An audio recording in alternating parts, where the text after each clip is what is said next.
السلام علیکم ورحمۃ اللہ وبرکاتہ نحمده ونصلی علی رسوله الکریم اما بعد فاعوذ باللہ من الشیطان الرجیم بسم اللہ الرحمن الرحیم محمد رسول اللہ والذین معه اشداء علی الكفار رحماء بینہم وعن ابی سعید الخدری رضی اللہ تعالی عنہ قال رسول اللہ صلی اللہ علیہ وسلم لا تسبوا اصحابی لا تسبوا اصحابی فإن أحدكم لو أنفق مثل أحد ذهبا ما بلغ مد أحدهم ولا نصيفه رواہ البخاری مسلم۔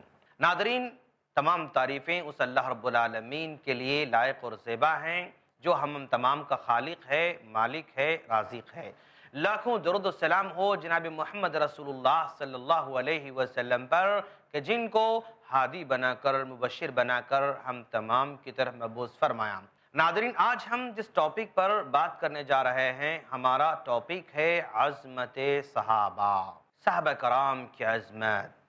ہم سبھی اللہ کے رسول صلی اللہ علیہ وسلم کے ساتھ رہنے والے صحابہ کے بارے میں مختلف اینگل سے جانتے ہیں، لیکن آئیے آج ہم ذرا دیکھیں کہ صحابہ کرام کی اصلی عظمت کس چیز میں چھپی ہوئی ہے۔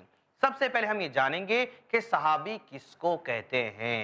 صحابی کا مطلب ایسے آدمی جو اللہ کے رسول صلی اللہ علیہ وسلم کو دیکھا ہو، ان سے ملاقات کی ہو اور ان پر ایمان لایا ہو اور ایمان کی حالت میں ان کی وفات ہوئی ہو تو ان کو صحابی کہا جاتا ہے۔ تو گویا دیکھنا، ملاقات کرنا، ایمان لانا اور پھر ایمان کی حالت میں موت کا آنا، اس کو صحابی کہتے ہیں۔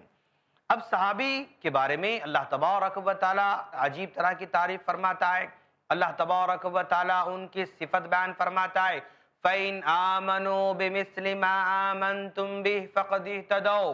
اللہ تبارک و تعالی صحابہ کرام کی تعریف یوں فرماتا ہے کہ اے صحابہ، فَإِنْ آمَنُوا، قیامت تک آنے والے لوگ، بِمِثْلِ مَا آمَنْتُمْ بِهِ، جیسے تم ایمان لے کر آ رہے ہو، جیسے تم عمل کر رہے ہو، ویسے ایمان لائیں گے تو وہ قیامت تک آنے والے لوگ ہدایت یافتہ ہوں گے۔ تو گویا صحابہ کرام کا ایمان معیار ہے قیامت تک آنے والے لوگوں کے لیے۔ صحابہ کرام کا ایمان مثالی ہے قیامت تک آنے والے لوگوں کے لیے۔ قیامت تک آنے والے لوگوں کا ایمان صحابہ کرام کی ایمان کی طرح ہے تو ہدایت یافتہ ہوں گے۔ کہ اللہ تبارک و تعالی ان کے ایمان کی تعریف بیان فرماتا ہے، اور اللہ تعالی صحابہ کرام کی صفت بیان فرماتے ہوئے کہتا ہے، وَالَّذِينَ آمَنُوا مَعَهُ أَشِدَّاءُ عَلَى الْكُفَّارِ رُحَمَاءُ بَيْنَهُمْ، یعنی اللہ کے رسول صلی اللہ علیہ وسلم کے ساتھ جو لوگ ہیں، یعنی جو صحابہ کرام ہیں، أَشِدَّاءُ عَلَى الْكُفَّارِ، وہ کفر کے خلاف بہت ہی شدید ہوا کرتے ہیں۔ کفر کے خلاف، کافروں کے خلاف نہیں، کفر کے خلاف۔ ایک ڈاکٹر مریض کا دشمن نہیں ہوتا ہے، مرض کا دشمن ہوتا ہے۔ وہ بیمار کا دشمن نہیں ہوتا ہے، بیماری کا دشمن ہوتا ہے۔ ویسے ہی صحابہ کرام کافروں کے دشمن نہیں تھے، کفر کے دشمن تھے۔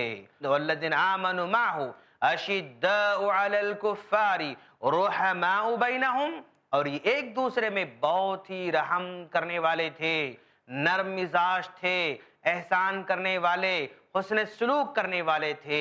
کہ اللہ تبارک و تعالی ان کی تعریف بیان فرماتا ہے، اور ان کی صفت بیان کرتے ہوئے اللہ تبارک و تعالی نے کہا، وَيُؤْثِرُونَ عَلَىٰ أَنفُسِهِمْ وَلَوْ كَانَ بِهِمْ خَصَاصَةٌ، یہ صحابہ کرام ایسے ہیں کہ خود مشکلات میں رہتے ہوئے بھی دوسروں کی مدد کرتے ہیں، خود بھوکے رہتے ہوئے دوسروں کو کھانا کھلاتے ہیں، خود تکلیف میں رہتے ہوئے دوسروں کی تکلیف کو دور کرنے والے ہوتے ہیں، دوسروں کے جذبات کو سمجھنے والے، دوسروں کے احساسات کو سمجھنے والے اور دوسروں کا بھرپور خیال کرنے والے، یہ صحابہ کرام ہوا کرتے تھے۔ اور انہی صحابہ کرام کے بارے میں اللہ تبارک و تعالی فرماتا ہے، لا نريد منکم جزاء ولا شکورا، یہ صحابہ کرام کسی پر احسان کرتے ہیں، کسی کو کھلاتے ہیں، کسی کو پلاتے ہیں، کسی کی مدد کرتے ہیں، کسی پر حسن سلوک کرتے ہیں، یہ بدلے میں کہتے ہیں کہ ہم نے احسان تو ضرور کیا ہے، ہم نے مدد تو ضرور کی ہے، لیکن اس کے بدلے میں نہ آپ سے ہم شکریہ کے محتاج ہیں، نہ ہی بدلے کے محتاج ہیں۔ تو گویا صحابہ کرام احسان کر کے بھول جاتے ہیں، صحابہ کرام مدد کر کے بھول جاتے ہیں، سامنے والے کے نہ شکریہ کی امید کرتے ہیں اور سامنے والے سے نہ کسی بدلے کی امید کرتے ہیں۔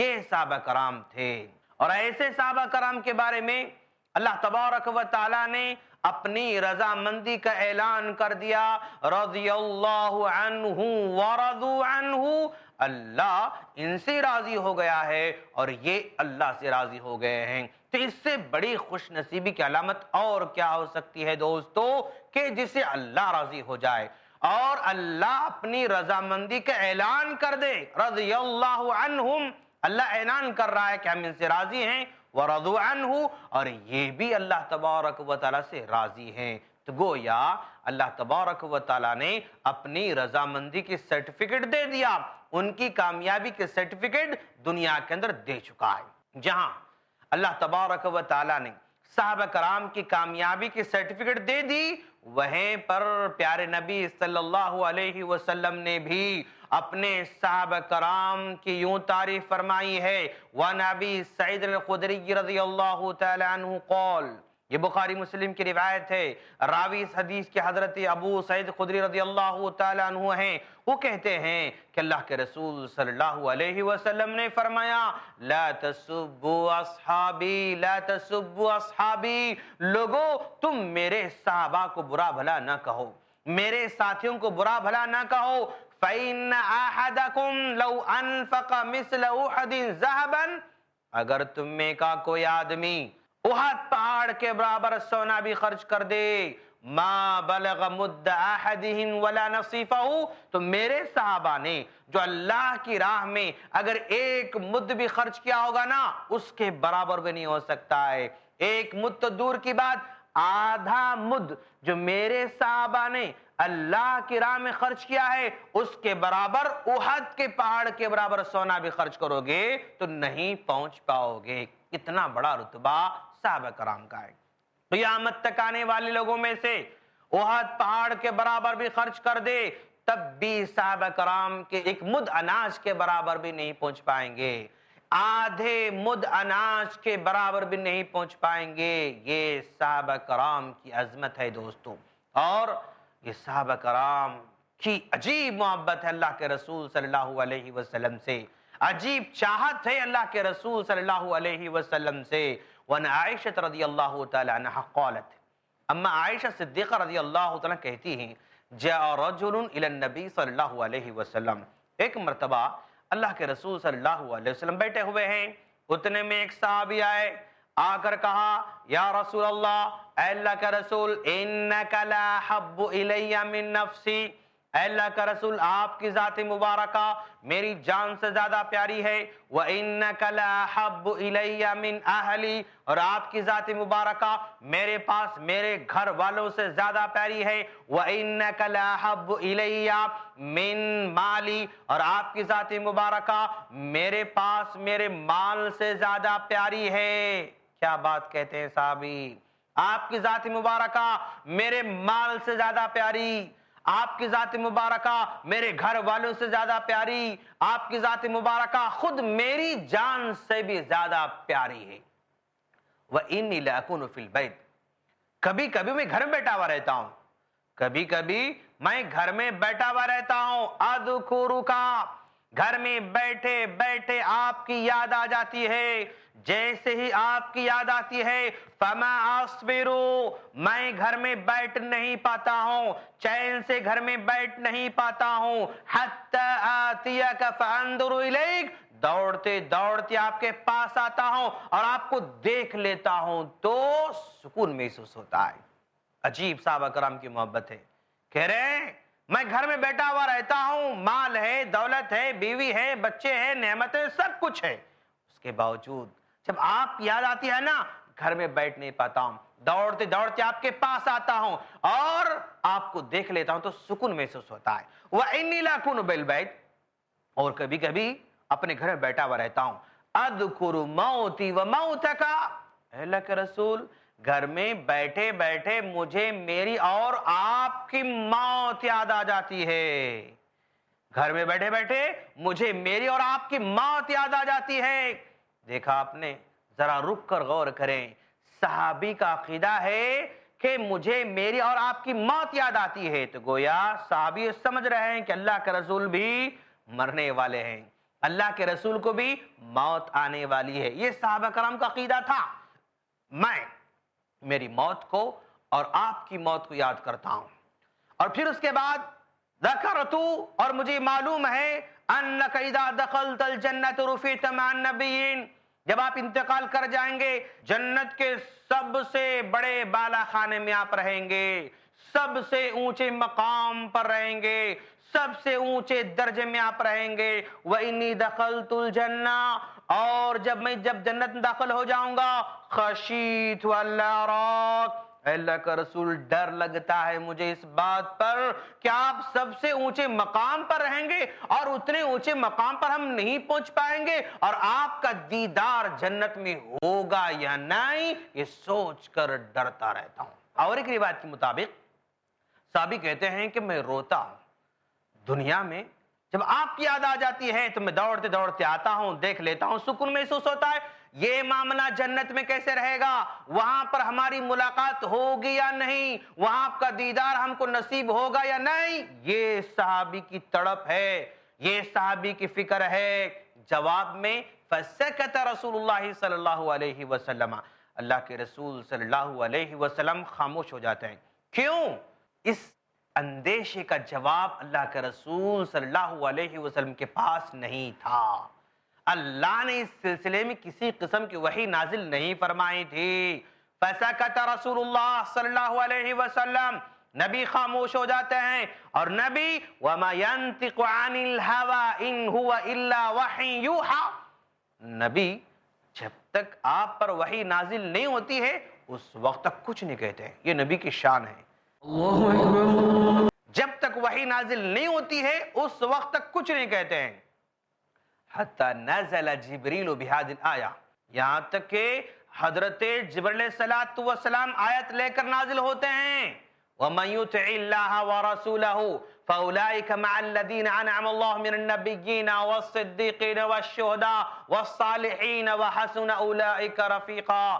حضرت جبریل علیہ السلام آیت لے کر نازل ہوتے ہیں، جو اللہ کی اطاعت کرے گا، جو اس کے رسول کی اطاعت کرے گا، مع النبیین، وہ نبیوں کے ساتھ ہوگا، وہ نبیوں کے ساتھ ہوگا، وہ صدیقین کے ساتھ ہوگا، وہ شہداء کے ساتھ ہوگا، وہ صالحین کے ساتھ ہوگا۔ دیکھا آپ نے، آپ کو اگر اللہ کے رسول صلی اللہ علیہ وسلم سے ملنے کی خواہش ہے تو آپ کو اللہ کی اطاعت کرنا پڑے گا، اس کے نبی کی اطاعت کرنا پڑے گا۔ اگر یہ دو اطاعت آپ کے کر لیتے ہیں تو پھر نبیوں کے ساتھ آپ بیٹھیں گے، اٹھیں گے، ان سے ملاقات کر پائیں گے، شہداء کے ساتھ ہوگا، صدیقین کے ساتھ ہوگا، اور صالحین کے ساتھ ہوگا، سب نبیوں سے ملاقات ہوگی انشاءاللہ۔ خیر، وَمَن يُطِعِ اللَّهَ وَرَسُولَهُ، اللہ اور اس کے رسول کی اطاعت کرنا ہوگا۔ تو یہاں پر جو ہمارا محل استشہاد ہے وہ صحابہ کرام کی محبت ہے، کس طرح وہ نبی کو چاہتے ہیں، دنیا میں بھی چاہتے ہیں اور آخرت میں بھی نبی کو بار بار دیکھنا چاہتے ہیں۔ اور جہاں یہ اللہ کے رسول صلی اللہ علیہ وسلم سے محبت کرتے ہیں، وہیں پر اللہ کے رسول صلی اللہ علیہ وسلم کی خدمت میں بھی آگے بڑھ چڑھ کر حصہ لیتے ہیں۔ حضرت ام سلیم رضی اللہ تعالیٰ عنہ اپنے چھوٹے بیٹے حضرت انس رضی اللہ تعالیٰ عنہ کو لے کر آتی ہیں، آ کر کہتے ہیں کہ اللہ کا رسول یہ میرا بیٹا آپ کا خادم بن کر رہے گا۔ کیا قربانی ہے دوست، کس طرح قربانیاں صحابیات دے رہی ہیں۔ یہ میرا بیٹا انس آپ کا خادم بن کر رہے گا۔ بچپن میں نبی کے خادم کو بنا کر چھوڑ دیا جا رہا ہے، بچپن میں نبی کو غلام بنا کر چھوڑ دیا جا رہا ہے، یہ خدمت کرتا رہے گا، لیکن اللہ کا رسول آپ میرے بیٹے کے حق میں دعا کریں۔ کیا پیاری خواہش ہے، آپ میرے بیٹے کے حق میں دعا کریں۔ تب اللہ کے رسول صلی اللہ علیہ وسلم نے دعا فرمائی، حضرت انس رضی اللہ تعالیٰ کے بارے میں دعا فرمائی، اے اللہ اس کو خوب مال عطا فرما۔ پہلی دعا، اے اللہ خوب مال عطا فرما اور لمبی عمر عطا فرما، کثیر تعداد میں اولاد عطا فرما۔ تین دعائیں اللہ کے رسول صلی اللہ علیہ وسلم نے حضرت انس رضی اللہ تعالیٰ عنہ کو دی تھی کہ مال زیادہ عطا فرما، لمبی عمر عطا فرما اور پھر کثیر تعداد میں اولاد عطا فرما۔ حضرت انس رضی اللہ عنہ کہتے ہیں اللہ کے رسول صلی اللہ علیہ وسلم نے جو مجھے دعا دی تھی اس کا اثر اتنا زیادہ ہوا کہ اللہ تبارک و تعالی مال کی دعا قبول فرمائے۔ اتنا مال اللہ مجھے دے دیا کہ سارے لوگوں کے باغیچے میں ایک مرتبہ سال میں پھل ہوا کرتے تھے، لیکن میرے باغیچے میں اور میرے باغ میں سال میں 2 مرتبہ پھل ہوا کرتے تھے۔ یہ نبی کی برکت کی دعا تھی اور اولاد بھی کثیر تعداد میں اللہ تبارک و تعالی آپ کو عطا فرمائیں۔ یہ حضرت انس رضی اللہ تعالیٰ عنہ کو ان کی ماں ام سلیم رضی اللہ تعالیٰ عنہ نے خادم بنا کر لا کر چھوڑ دیا۔ یہ خدمت کرنے والے صحابہ کرام اور یہ محبت کرنے والے صحابہ کرام اور یہ صحابہ کرام زبانی محبت نہیں بلکہ مالی محبت بھی کر رہے ہیں۔ اللہ کے رسول صلی اللہ علیہ وسلم کے ایک اشارے پر اپنے گھر کا سارا ساز و سامان لا کر قدموں میں ڈالنے والے ہیں۔ ابو بکر صدیق رضی اللہ تعالیٰ کو دیکھو آپ کس طرح مال نچھاور کر رہے ہیں۔ جنگ تبوک کے موقع پر سارا کا سارا گھر کا مال لے کر اللہ کا رسول کے پاس آ گئے۔ عمر فاروق رضی اللہ تعالیٰ عنہ کو دیکھو کیسے آپ کی ذات پر مال خرچ کر رہے ہیں۔ عثمان غنی رضی اللہ تعالیٰ عنہ کو ذرا دیکھیں آپ، جنگ تبوک کے موقع پر اللہ کا رسول نے اعلان کر دیا، ایک اعلان پر 100 گھوڑے ماں ساز و سامان کے حوالے کر دیا، 100 اونٹ حوالے کر دیا، ایک کے بعد دیگرے 900 اونٹوں تک اللہ کے رسول کے پاس قربان کر دیتے ہیں اور جنگ تبوک میں خیرات کر دیتے ہیں اور صحابہ کرام کو عطا کرتے ہیں۔ تو اللہ کے رسول نے کہا آج کے بعد عثمان کچھ بھی کرے اس کا کوئی گناہ کاؤنٹ نہیں کیا جائے گا، ان کا کوئی گناہ شمار نہیں کیا جائے گا، ان کا کوئی گناہ لکھا نہیں جائے گا۔ یہ صحابہ کرام مال نچھاور کرنے والے۔ حضرت خدیجہ رضی اللہ تعالیٰ عنہ ساری زندگی مال نچھاور کرتی رہیں، آپ کے قدموں تلے مال کو لا کر ڈالتی رہیں۔ خدیجہ رضی اللہ تعالیٰ عنہ، ابو بکر صدیق رضی اللہ تعالیٰ عنہ، عمر فاروق رضی اللہ تعالیٰ عنہ، عثمان غنی رضی اللہ تعالیٰ عنہ، عبد الرحمن عوف رضی اللہ تعالیٰ عنہ نے کتنا مال لٹا اللہ کے رسول کے پاس۔ یہ صحابہ کرام مال لٹانے والے تھے۔ یہ صحابہ کرام صرف مال لٹا کر خاموش بیٹھنے والے نہیں تھے، یہ صحابہ کرام وقت آنے پر جان بھی قربان کر دیا کرتے تھے۔ سمیہ رضی اللہ تعالیٰ عنہ کو ذرا دیکھو آپ کہ جان قربان کر دیا اللہ کی راہ میں۔ حمزہ رضی اللہ تعالیٰ عنہ کو دیکھیں، جان قربان کر دیا اللہ تعالیٰ کی راہ میں، نبی کے راستے پر جان قربان کر دیا، ایسا قربان کر دیا کہ دشمنوں نے آپ کے ہاتھ کاٹے، دشمنوں نے آپ کی آنکھیں نکالی، دشمنوں نے آپ کے کان کاٹے، دشمنوں نے آپ کی ناک کاٹی، دشمنوں نے آپ کے ہونٹ کاٹے، دشمنوں نے پیر کاٹ دیے۔ اتنی قربانیاں حضرت حمزہ رضی اللہ تعالیٰ عنہ نے دے دی۔ حبیب بن زید رضی اللہ تعالیٰ عنہ کو دشمنوں نے ٹکڑے ٹکڑے کر دیا، کیا نہیں کیا، ٹکڑے ٹکڑے کر دیا۔ ایک انگلی کاٹی جا رہی ہے، پوچھا جا رہا ہے کیا تم محمد کو نبی مانتے ہو؟ ہاں محمد کو نبی مانتا ہوں۔ اور ایک انگلی کاٹی جا رہی ہے، ایک ہاتھ کاٹا جا رہا ہے اور ایک ہاتھ کاٹا جا رہا ہے، ایک پیر کاٹا جا رہا ہے اور ایک پیر کاٹا جا رہا ہے، اسی طرح جسم کے ٹکڑے ٹکڑے کر دیے۔ حبیب بن زید رضی اللہ تعالیٰ عنہ کے یہ قربانی دی۔ یہ صحابہ کرام کہاں سے لائیں گے؟ اس طرح کے صحابہ کرام کیسے قربانیاں دے رہے ہیں؟ جہاں مال لٹانا ہے مال لٹا رہے ہیں، جہاں پر جان کی قربانی دینا ہے جان کی قربانی دے رہے ہیں، اور جہاں تکلیف برداشت کرنا ہے وہاں پر تکلیف برداشت کر رہے ہیں۔ کوئی پیچھے نہیں ہٹ رہا ہے، تکلیف سے ڈر کر پیچھے نہیں ہٹ رہے ہیں۔ بلال رضی اللہ تعالیٰ عنہ کو دیکھو کس طرح کی تکلیف برداشت کر رہے ہیں. عمار بن یاسر رضی اللہ عنہ کو دیکھو کس طرح تکلیف برداشت کر رہے ہیں. صحابہ کرام تکلیف برداشت کر رہے ہیں.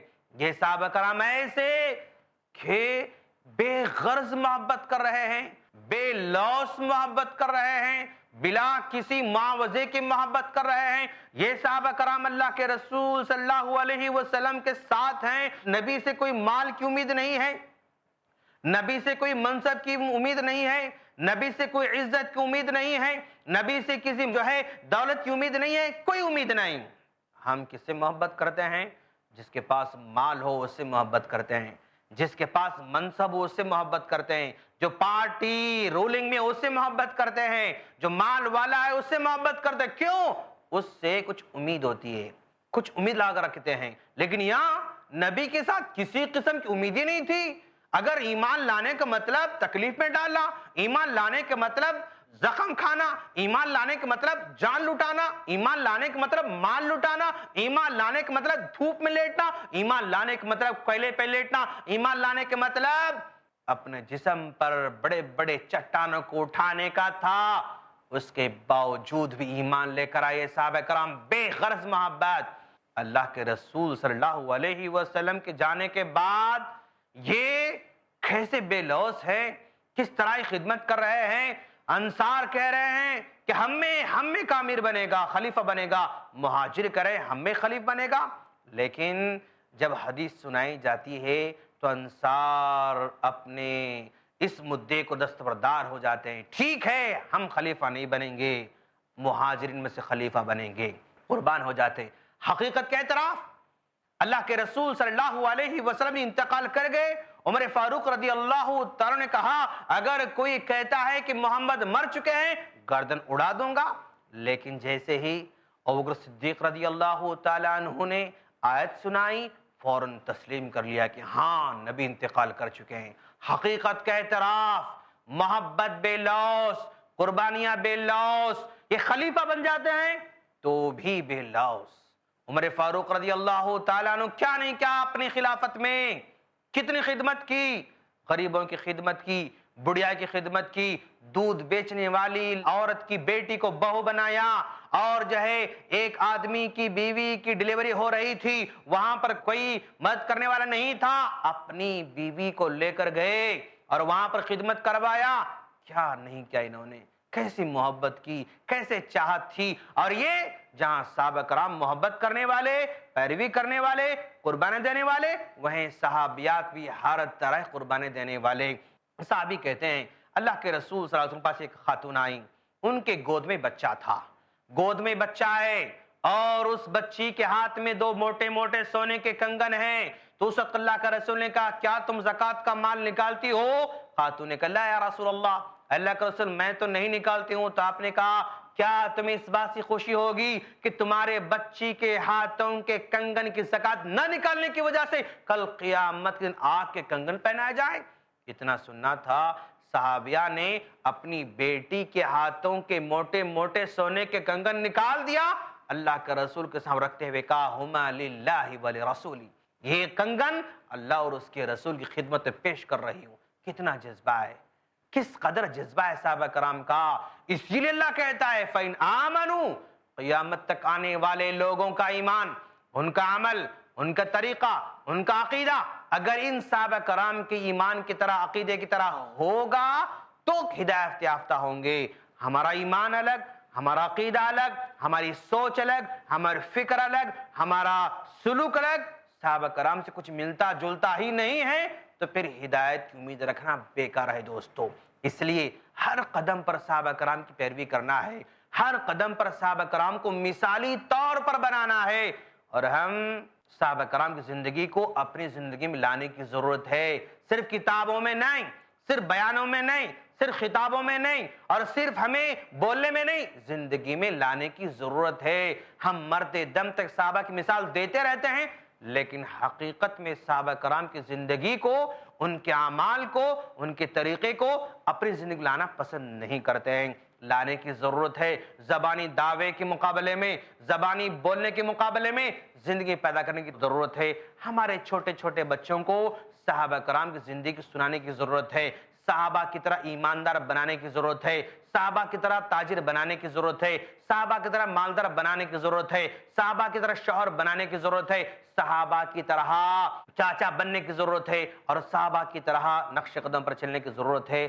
ہم اللہ سے دعا کرتے ہیں کہ باری تعالیٰ تو ہم تمام کو صحابہ کرام کے نقش قدم پر چلنے کی توفیق عطا فرما، ان کو اپنی زندگی میں نمونہ بنانے کی توفیق عطا فرما، آمین۔ السلام علیکم ورحمۃ اللہ وبرکاتہ۔ وَقُلْ جَاءَ الْحَقُّ وَزَهَقَ الْبَاطِلُ